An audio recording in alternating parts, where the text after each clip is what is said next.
اعوذ باللہ من الشیطان الرجیم بسم اللہ الرحمن الرحیم۔ حدیث مبارکہ میں آتا ہے کہ ایک دن حضرت موسیٰ علیہ السلام نے رب ذوالجلال کی بارگاہ میں عرض کی کہ یا رب العالمین، مجھے جنت میں میرا ساتھی تو دکھا۔ تو اللہ تبارک و تعالیٰ نے ارشاد فرمایا کہ اے موسیٰ، تو فلاں فلاں شہر فلاں بازار میں چلا جا، وہاں ایک کسائی ہے، اس کے پاس چلا جا، وہ جنت میں تیرا ساتھی ہوگا۔ تو حضرت موسیٰ علیہ السلام اس بازار میں پہنچے، ان کی دکان کا پوچھا اور اس کے پاس چلے گئے۔ تو جناب حضرت موسیٰ علیہ السلام نے دیکھا وہ کیا کرتا، جب اس کے پاس کوئی گوشت لینے آتا تو وہ اس سے جو اچھی بوٹی ہوتی وہ سائیڈ پر کر لیتا، اور اس طرح وہ سائیڈ پر گوشت جمع کرتا گیا۔ تو حضرت موسیٰ علیہ السلام اسے دیکھ کر بڑا پریشان ہوئے اور کہنے لگے کہ اللہ تبارک و تعالیٰ کی ذات فرماتی ہے کہ یہ جنت میں تیرا ساتھی ہے، لیکن یہ تو اپنے گاہکوں کے ساتھ ایسا کرتا ہے کہ اچھا جو گوشت ہے وہ سائیڈ پر کر لیتا ہے۔ تو خیر، حضرت موسیٰ علیہ السلام اسے دیکھتے رہے اور پھر فرمایا کہ میں تیرا مہمان بننا چاہتا ہوں۔ تو اس نے کہا ٹھیک ہے۔ جب اس کا گوشت ختم ہوا تو وہ جو اس نے اچھا گوشت تھا وہ ایک شاپر میں ڈالا اور حضرت موسیٰ علیہ السلام کو ساتھ لیا اور ساتھ لے کر اپنے گھر میں چلے گئے۔ تو پھر روایت میں آتا ہے کہ جب وہ گھر میں داخل ہوا تو اس نے پہلے وہ سالن بنایا، کھانا تیار کیا، اور حضرت موسیٰ علیہ السلام سے کہا کہ آپ تھوڑی دیر انتظار کریں۔ حضرت موسیٰ علیہ السلام کیا دیکھتے ہیں کہ اس نے دیوار کے ساتھ ایک ٹوکری تھی، اسے زمین میں اتارا اور اس سے ایک بڑھیا ضعیف بڑھیا کو باہر نکالا۔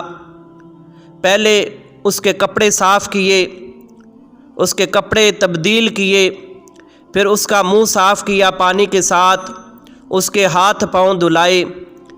پھر وہ کسائی کیا کرتا کہ وہ جو سالن اور گوشت بنا تھا اسے اپنے منہ میں چباتا اور منہ میں چبا کر اس بڑھیا کے منہ میں ڈال دیتا، اور جو روٹی تیار کی اسے بھی اپنے منہ میں پہلے چباتا اور منہ میں چبا کے پھر اس بڑھیا کے منہ میں ڈال دیتا۔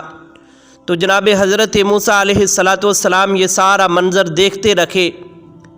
تو کیا ہوا کہ جب اس بڑھیا نے کھانا کھا لیا تو پھر اس شخص نے کیا کیا کہ اس کا منہ صاف کیا اور پھر اسی ٹوکری میں اسے رکھا اور پھر اس نے دیوار کے ساتھ اسے لٹکا دیا۔ تو حضرت موسیٰ علیہ السلام جب اس بڑھیا نے کھانا کھا لیا تو اس نے اپنے لبوں کو کچھ جنبش دی۔ تو اس شخص نے اپنے کان جب اس بڑھیا کے کان کے قریب کیے، لبوں کے قریب کیے، تو اس بڑھیا نے کچھ کہا۔ جب اس نے کچھ کہا تو وہ شخص مسکرایا۔ مسکرانے کے بعد اس بڑھیا کو اس نے اسی ٹوکری میں رکھا اور اپنی جگہ پر رکھ دیا۔ تو حضرت موسیٰ علیہ السلام نے اس شخص سے پوچھا کہ یہ بڑھیا کون ہے؟ اس نے کہا کہ یہ میری والدہ ہے، یہ بہت زیادہ ضعیف ہے، یہ بیٹھ نہیں سکتی، اس لیے میں نے ایک ٹوکری بنائی ہے، اس کے اندر میں نے ایک بستر لگایا ہے جس سے یہ آرام کر لیتی ہے، اگر اسے بٹھایا جائے تو یہ گر جاتی ہے زمین پر، اور میں اس کی خدمت کرتا ہوں۔ تو پھر حضرت موسیٰ علیہ السلام نے پوچھا کہ جب کھانا کھانے کے بعد تم نے اپنے کان اس کے لبوں کے قریب کیے تو اس نے کیا کہا؟ تو وہ شخص کہنے لگا کہ اس بڑھیا نے مجھے کہا ہے کہ تو میری خدمت کرتا ہے کہ اللہ تبارک و تعالیٰ جنت میں تجھے حضرت موسیٰ علیہ السلام کا ساتھ نصیب فرمائے۔ وہ شخص مسکرایا اور کہنے لگا کہ کہاں حضرت موسیٰ علیہ السلام اللہ کے نبی اور میں ایک گنہگار آدمی۔ تو جب حضرت موسیٰ علیہ السلام نے اس سے پوچھا تو یہ اس نے بیان کیا، اور پھر حضرت موسیٰ علیہ السلام نے اسے فرمایا کہ تجھے مبارک ہو کہ تو اپنی والدہ کی خدمت کرتا ہے، اللہ تبارک و تعالیٰ نے اس کی دعا کو قبول فرما لیا ہے، اور میں ہی حضرت موسیٰ علیہ السلام اللہ کا نبی ہوں، اور اللہ کی بارگاہ میں نے عرض کی تھی کہ یا رب العالمین مجھے جنت میں میرا ساتھی دکھا دے، تو اللہ تبارک و تعالیٰ نے مجھے تیرے بارے میں بتایا، اور میں آج تیرے پاس اس لیے آیا ہوں کہ میں دیکھوں، میں زیارت کروں کہ کون ہے جو جنت میں میرا ساتھی بنے گا۔ تو دوستان محترم دیکھو کہ جو انسان اپنے والدین کی خدمت کرتا ہے تو والدین کے منہ سے جو بھی ان کے لیے دعا نکلتی ہے تو اللہ تبارک و تعالیٰ اس کی دعا کو قبول فرما لیتا ہے۔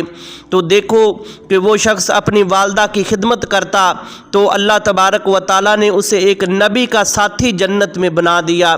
اگر ہم بھی اپنے والدین کی خدمت کریں گے، ان کے ساتھ اچھا برتاؤ کریں گے تو اللہ تبارک و تعالیٰ ضرور ہمیں بھی جنت عطا فرمائے گا اور اپنے پاک محبوب علیہ السلام کا ساتھ نصیب فرمائے گا۔ دوستو اگر ہماری ویڈیو اچھی لگے تو اسے شیئر کرنا اور ہمارے چینل کو سبسکرائب کرنا۔